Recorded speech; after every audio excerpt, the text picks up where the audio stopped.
You are looking at a plant that can fuel every single engine you own.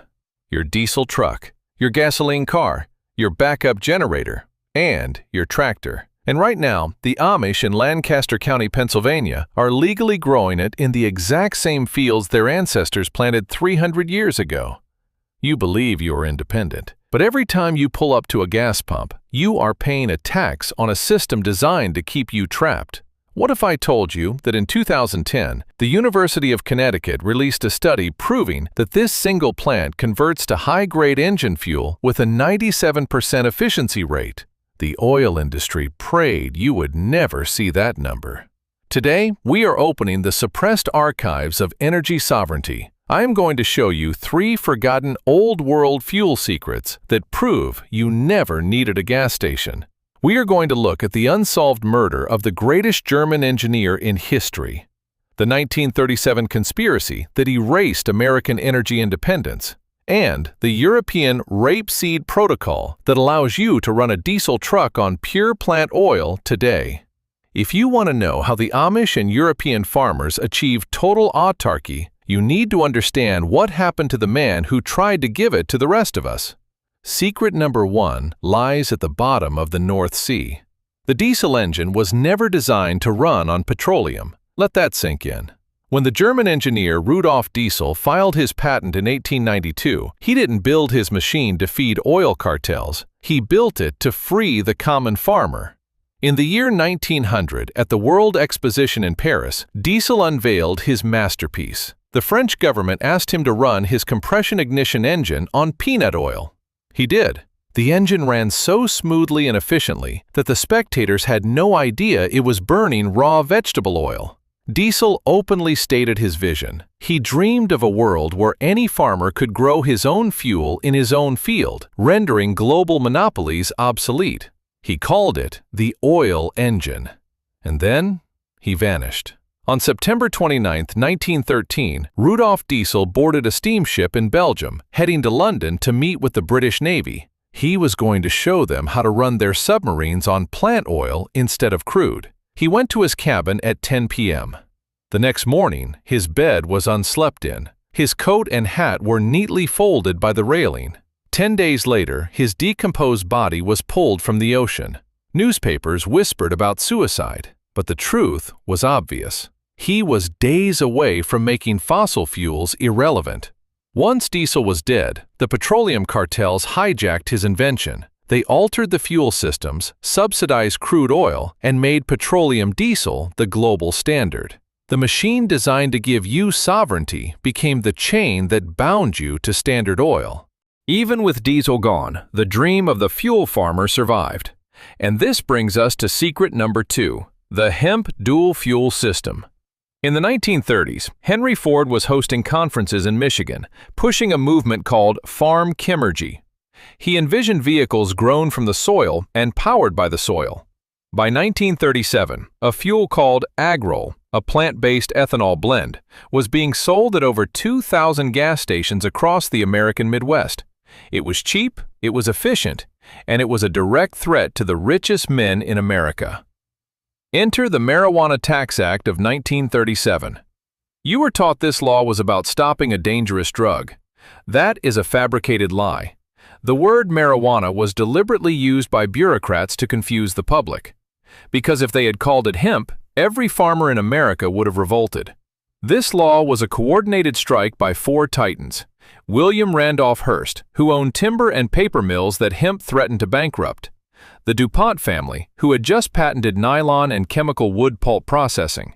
Andrew Mellon, the Secretary of the Treasury who financed DuPont. And Standard Oil, the Rockefeller Empire. They didn't ban the plant because it was dangerous. They banned it because it produced 2 perfectly clean fuels from a single harvest. The seeds give you 35% oil by weight, which you can easily press and convert into biodiesel.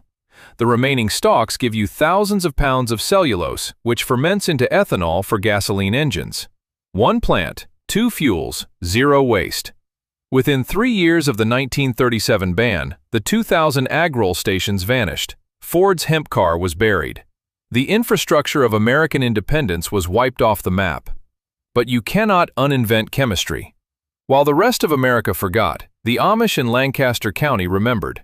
The very township they live in is still named Hempfield. When the 2018 Farm Bill quietly made industrial hemp legal to grow again, the Amish didn't need a pilot study. They just went to their barns, pulled out their cold presses, and started making fuel. Here is exactly how you can do it on a quarter-acre with a shed and a pickup truck. To fuel a diesel engine, you harvest the seeds and run them through a simple mechanical cold press, the same kind used for olive oil. You take that raw hemp oil and put it through a process called transesterification. It sounds complex, but it's high school chemistry.